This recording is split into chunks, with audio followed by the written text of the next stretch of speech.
I'm going to give you 3 reasons why the new Kia K4 is the trim to go to. This is the LXS, which is the middle trim of the 3, unless you're going into the GT and the GT Turbo, which we will have a review on as soon as it lands, which all of the powertrains for both 2 trims are going to be a carry down, but you're getting extra length, extra width, and more standard features than the Forte that it replaces. I'm Anthony from Hawkeye Rides, and I'm going to touch bases on some pros and cons and compare it to the competition. Up front gets a whole new look for the Tiger Nose grille. Standard LED headlights and daytime runnings, and I like that they give this Cadillac design. When you're thinking about the price of this vehicle, it's insane because they didn't actually increase the price but maybe $1,000 or so, going from the Forte to the K4, in which it's going to look a little bit more sporty. The GT Turbo, it's going to have cubed lighting in the front, so they will have a difference between the trims, and the LXS will have the same black with metal paint. Going into the EX, the front grille will get the gloss black with chrome. The lower keeps the aggressive stance, and going against vehicles like Honda or even Toyota, this is going to look the most athletic. Housed underneath the hood is going to have the 2.0 liter 4-cylinder producing 147 horsepower with 132 pound-feet of torque, compared to an intelligent variable transmission or an IVT similar to a CVT that will achieve 29 mpgs for the city, 39 mpgs for the highway. Only a front-wheel drive configuration, which is a con to me, especially when I'm going into the GT Turbo, because that power option is going to have the 1.6 liter turbocharged 4-cylinder that produces 190 horsepower with 195 pound-feet of torque. When you're putting that behind all of this in the length, with the wheelbase being increased, it makes it a sweet spot, because if you go into the K5, it's going to be nearly 8 inches longer than the K4. And even this is going to be almost 3 inches longer than the Forte. It's also increased in wheelbase by 0.8, which makes it a little bit more fun to drive when you're going into the turbo variant, because they also change out the rear suspension, giving you a multi-link sport tune suspension, whereas here you're going to have a Torsen beam. Both of the front will all have the McPherson strut front suspension. Now going into the LX, you're going to have a steel wheel cover, 16-inch. LXS, sweet spot, you're getting 16-inch wheels. Gray, 17-inch goes onto the EX, and 18-inch are on all the GTs. And the first reason why this is the vehicle to go to when you're considering Toyota and Honda is because the length is going to have more leg space in the rear. It does decrease in cargo capacity from the Forte, but you're also receiving more standard features. And if you go up into the tier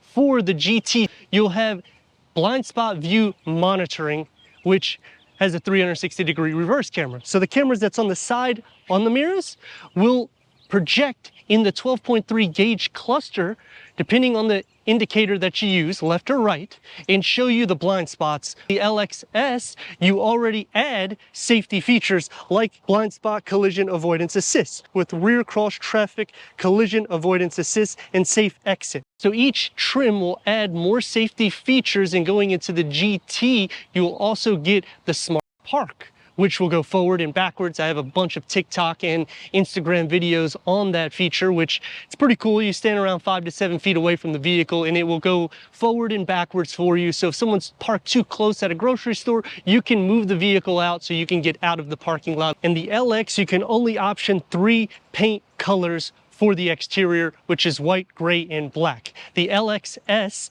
and the EX adds 4 more paint colors to the exterior, including a steel gray, a current red, deep sea blue, and a morning haze. All of which will have standard LED taillights, and I like the configuration because it's simplified yet sporty, all mixed in. The lower will be highlighted with the satin aluminum with a reverse camera, and that's going to be standard on all trims. There's no trunk lid spoiler. It does still mimic a hatchback, which for me, kind of wish that they offered that, because it has the style of the Stinger, especially from this rear quarter panel back, but it's a true sedan, which will lose a touch of cargo capacity because of it being a sedan opposed to a hatch. But let me know your thoughts on that with the design for the exterior. And the only other con that I would say is how they have integrated this door handle here on the side pillar. But I understand why they didn't do it because of the contour that they do to finish and polish off the rear. Quick release going into 14.6 cubic feet of storage. It is a wide opening. Underneath the floor gets a spare tire, and you can split fold the rear bench by pulling the tabs, and that will maximize the cargo capacity to the new K4. 6-way manual seat adjustment is standard for the front with cloth seats. Premium cloth goes into the EX as well as heated front seats. Headroom, not going to be an issue, nor is leg space. It is going to be somewhat of a driver-focused setup, but it is a lot more clean than the Forte, especially in the center and the dashboard. Let's fire it up.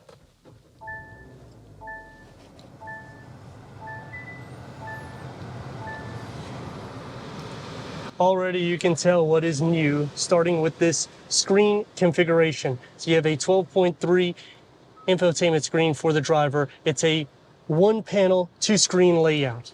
Apple CarPlay, Android Auto, wireless on all trims. 4 speakers is standard. This will be a 6-speaker, and going up to the EX, put it into reverse, you get a reverse camera with trajectory that expands. You click the little sub menu and you can change the different layouts for the camera position. I like that we still have physical buttons to engage the infotainment screen as well as your climate control, because it makes it a little bit more simplified, not making everything where you have to touch this screen. Wireless charging pad only comes on the EX, 2 USB ports, a 12 volt, a lot of storage here, and the key fob for the K4. Synthetic leatherette is going to be on the gear lever and on the steering wheel on the EX. When you push this, now you have cup holders. You can slide it back, and now you have a large storage bin. This is going to be pushed back. It's a lot more soft than the Forte. It opens up into a medium-sized storage pocket, and the steering wheel is a 2-spoke. It is multi-function. 4-inch digital gauge reader that can go through an array of content for the driver. 12.3 is on the EX.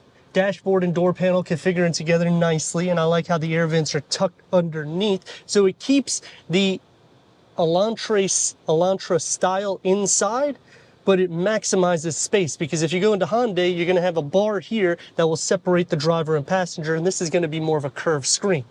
The door panel is going to have soft materials where it's needed. One touch up and down for all the windows is only on the EX with a long storage pocket. For the back, the door handle's there. Look at the opening that you have to fit 3 more occupants with 2 USB ports, a little storage bin, no storage behind any of the front seats or a cup or armrest that will be in the center. Headroom is actually really good, but the Forte wasn't bad either. The leg space is where it's at, because this is one of the best in class for back seat occupants. Door panel is going to have the same materials that's found in the front, so it's soft where it needs to be, just a little bit smaller of a storage pocket. Sliding into the center, the floor isn't flat, so you're going to share a little bit of feet space, but leg and shoulder space is not going to be an issue. The bolstering on the seat pushes forward, making headroom a little bit less, but it's still doable at 6'3". IVT, Intelligent Variable Transmission, which is basically a CVT transmission with 147 horsepower, 132 pound-feet of torque.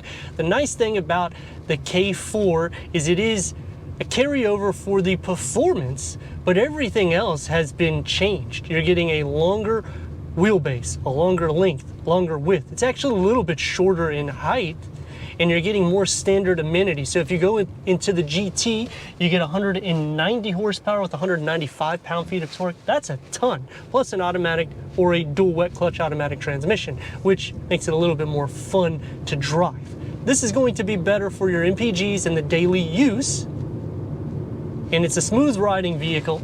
no power seat adjustment, but it's hard to really say that's a con when you're thinking about the price that you're at, because let's face it, even if you go into Honda and Toyota, in order to get power seat adjustment, you're in $30,000 margin quickly.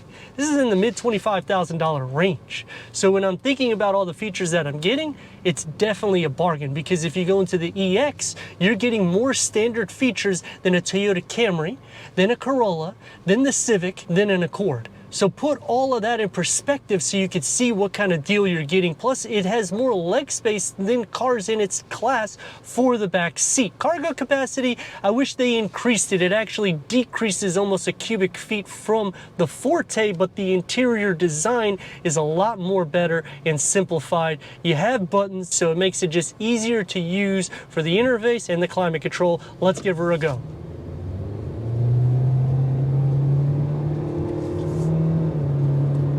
Maneuverability, it's not that wide, it's not that long, even though it's a little bit longer than the last vehicle that it replaced, but it's nowhere near a K5, which is nearly 8 inches more than this. So that tells you what you're getting as a package for the interior alone. Now it's going to take me to some pros and cons. Starting off with the pros, you've heard pretty much everything that I need to discuss. Going into the cons, at this price point, it still is an increase over the Forte, in which when you're around this price, you would be getting that turbocharged engine. You would be getting a moonroof. You would be getting heated, ventilated seats. You would get the upgraded seat or the leatherette synthetic materials in the interior. So you are decreasing in that category, but you're increasing with so much more in the technology and the safety. Another con is there's no all-wheel drive configuration. Now on the turbocharge, I would like to see that, because what happens is the vehicle's light.